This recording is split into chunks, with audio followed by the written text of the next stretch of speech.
We curate our lives online, presenting a carefully selected slideshow of our best moments, our thoughts, and our daily routines.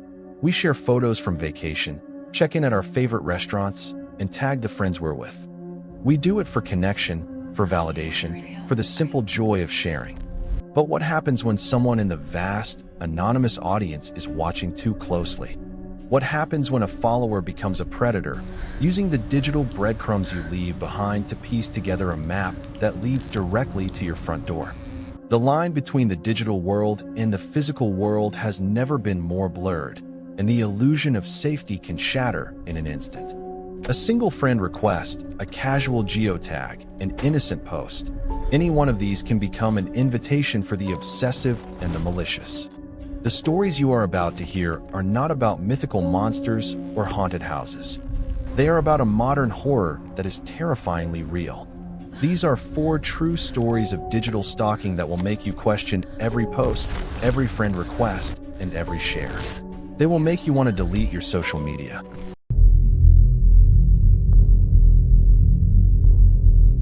For Clara, a 22-year-old art student living in a new city, Instagram was her lifeline. It was how she kept up with friends back home and how she discovered her new surroundings. Her profile was private, a curated collection of her photography, cityscapes, and the occasional selfie. She was careful about who she let into her small digital world. So when she got a follow request from a guy named Ben, she hesitated. She didn't recognize the name, but they had over a dozen mutual friends. Figuring he was a friend of a friend, she clicked accept. That was her first mistake.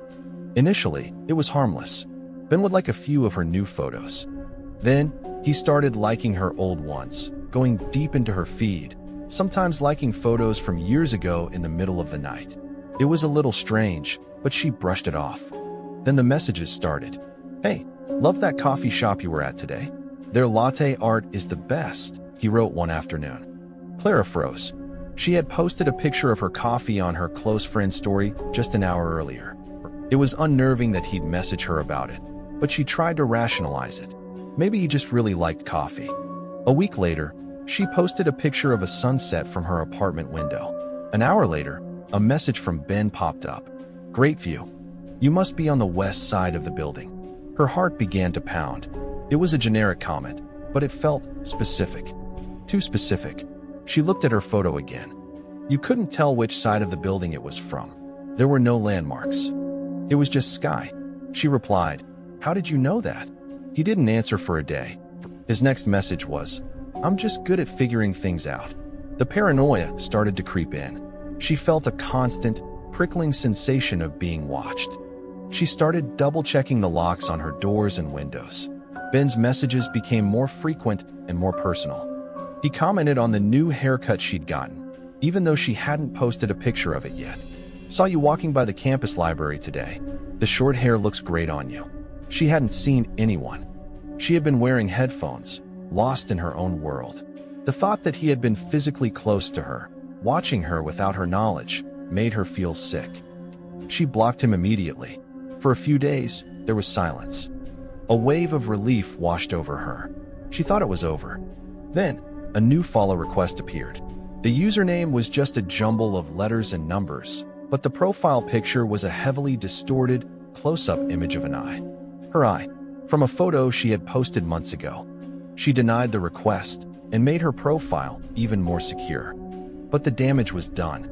He knew where she went to school, what her building looked like, and what she looked like. The breaking point came on a Tuesday night. It was raining hard, the sound drumming against her window pane. She was sketching in her notebook, trying to lose herself in her art, when her phone buzzed. It was an Instagram message notification. A new account had messaged her. Her hands trembled as she opened it. The message contained a single photo. It was a picture of her apartment window, taken from the dark, rain-slicked street below. In the window, her silhouette was clearly visible, illuminated by the lamp on her desk. The photo had been taken just moments ago. He was outside, right now, watching her. She didn't scream. A cold, paralyzing fear took over. She crawled on the floor to her phone charger, keeping her head below the windowsill, and dialed 911. She whispered to the operator, explaining the situation as coherently as she could. The police arrived within minutes, but by the time they swept the area, there was no one there. Just a single, muddy footprint on the grass across the street. Ben, or whoever he was gone. Clara deleted her Instagram account that night. She broke her lease the next day and moved to an unlisted address across town. She never found out who Ben was, but his ghost still haunts her.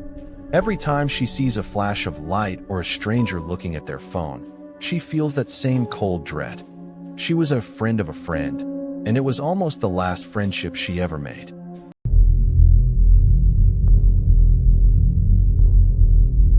Mark was a creature of habit, and he loved sharing his progress. A dedicated marathon runner, his social media was a testament to his discipline. Every morning, he'd post a screenshot of his running app, mapping out the 10-mile loop he'd just completed around his suburban neighborhood. He'd check in at the local gym in the evenings and post selfies from his favorite smoothie place afterward. To him, it was motivational. He was building a small community of fellow fitness enthusiasts. He had no idea he was also building a blueprint for his own terror. The first odd occurrence was so small he barely registered it. A dark green, slightly rusted sedan was parked near the end of his running route. He saw it a few days in a row and just figured it belonged to someone in the neighborhood. Then, he saw the same car in the parking lot of his gym, parked in the far corner. A coincidence, he told himself. It was a common make and model. But a seed of unease had been planted. A few days later, while looking back at a selfie he took outside the smoothie shop, he saw it. In the reflection of the shop's glass window, blurred but unmistakable, was the front of that same green sedan. He felt a jolt of ice in his veins. This was no longer a coincidence. Someone was tracking his movements. He immediately stopped posting his locations. He stopped sharing his running maps and checking in at the gym. He drove a different way home from work every day.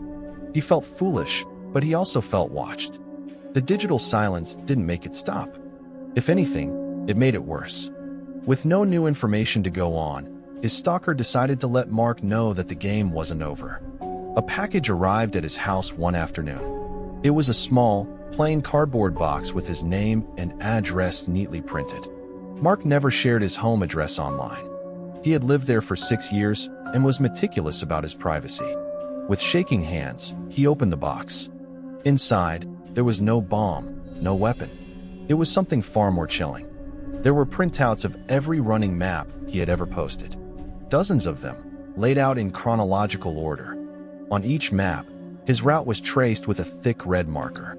His starting point, his own home, was circled on every single page.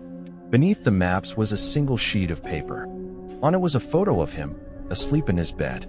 It was grainy, clearly taken through his bedroom window from outside. And under the photo, a single sentence was typed. "Your habits make you predictable. I know all your routes. I know where you rest." The police were called, a report was filed, and an investigation was opened. They installed security cameras around his property. For weeks, Mark lived in a state of heightened alert. Every car that drove by too slowly, every rustle in the bushes, sent his heart racing. The cameras caught nothing. The stalker, having made their point, simply vanished back into the digital ether from which they came. Mark never found out who it was. It could have been any one of his thousands of followers.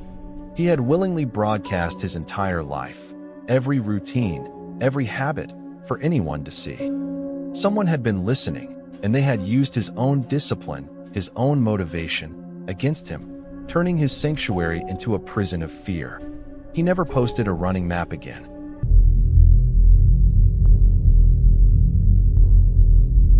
Breaking up with Owen had been the hardest and best thing Amelia had ever done. He was charming and magnetic. But underneath it all, he was deeply possessive and controlling. When she finally ended it, she knew she had to make a clean break. She blocked his number, blocked him on every social media platform, and told her friends not to give him any information about her. She thought she had successfully excised him from her life. But she soon learned that in the digital age, some ghosts can walk through walls. It started with small, inexplicable things. Her Spotify account would suddenly start playing Owen's favorite songs in the middle of the night. startling her from sleep. The smart thermostat in her apartment would crank up the heat to an uncomfortable level or drop it to freezing in the dead of winter. She'd changed the passwords, enabled two-factor authentication, but it would keep happening. She felt like she was losing her mind. Then, things escalated.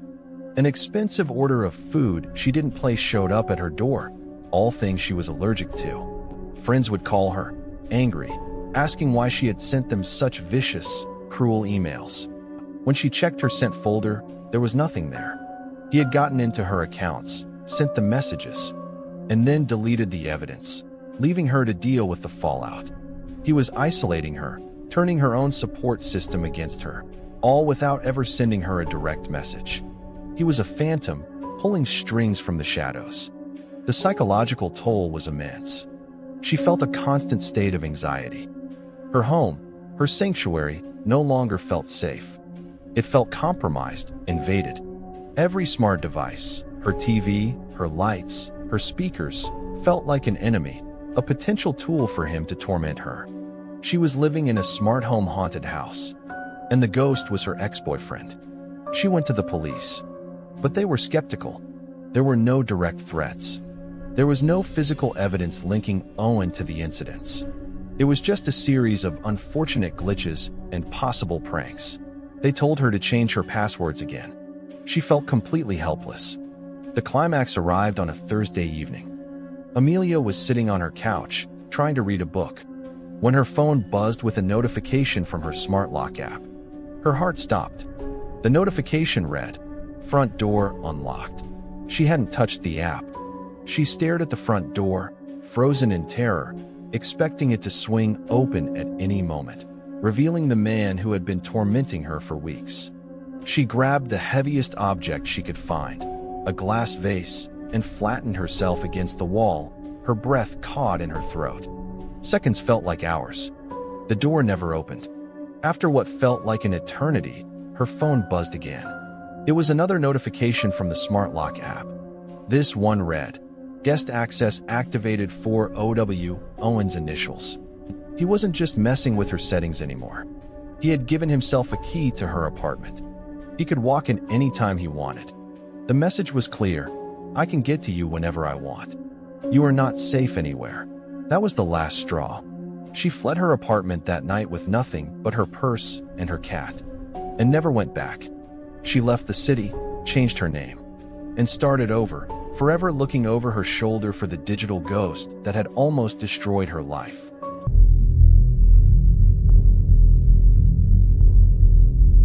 Leo was a talented guitarist with a small but passionate online following. He would live-stream his practice sessions from his bedroom, sharing new riffs and interacting with his fans. He loved the community he was building. Among his followers, one user stood out, GuitarGod77.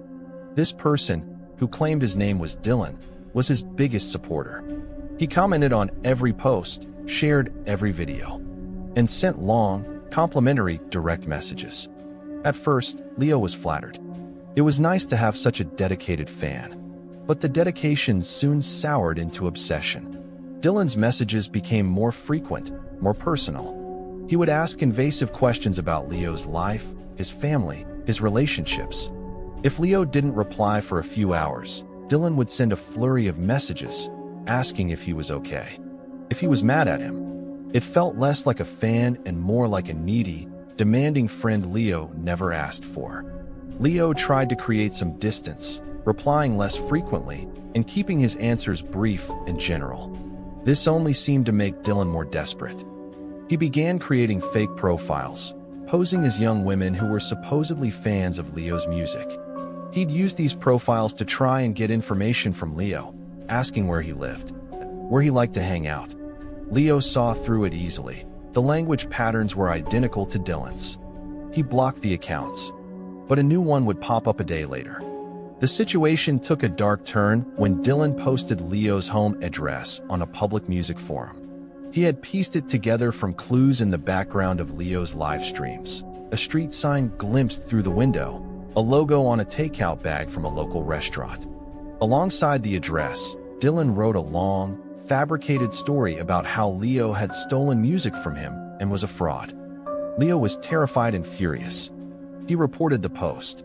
But the information was already out there. He felt exposed, violated. He stopped live streaming and made all his accounts private. He thought that by cutting off the supply of information, the obsession would fade. He was wrong. It was like Dylan saw it as a challenge. Leo had a private live stream scheduled for his top-tier channel subscribers, a small group of about 20 people who had paid for exclusive content. He decided to go ahead with it, needing a sense of normalcy.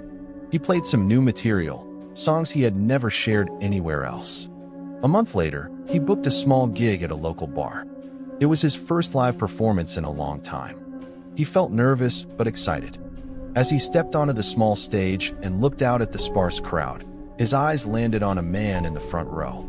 The man was staring at him with a wide, unblinking, and unnervingly familiar smile. He was mouthing the words to the song Leo was about to play, one of the new, unreleased songs he had only played on that private live stream. It was Dylan. He had somehow infiltrated Leo's most trusted circle of fans. As Leo played, Dylan never broke eye contact, his smile fixed and rapturous. It wasn't the smile of a fan. It was the smile of a predator who had finally cornered his prey. Leo finished his set, packed his guitar, and walked out the back door without a word. He never played a public gig again.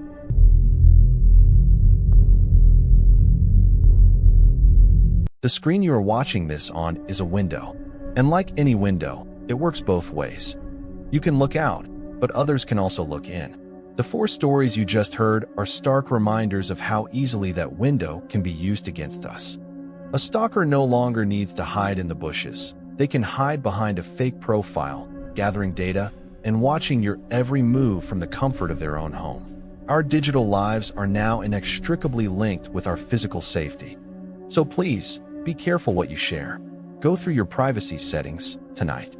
Be critical of who you allow into your online spaces.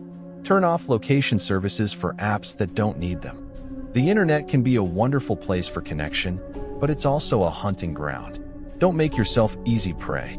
If you have a scary online experience you're comfortable sharing, leave it in the comments below to help warn others. Like this video if it made you think, and subscribe for more true horror stories. Hit that notification bell, and above all else, stay safe, both online and off.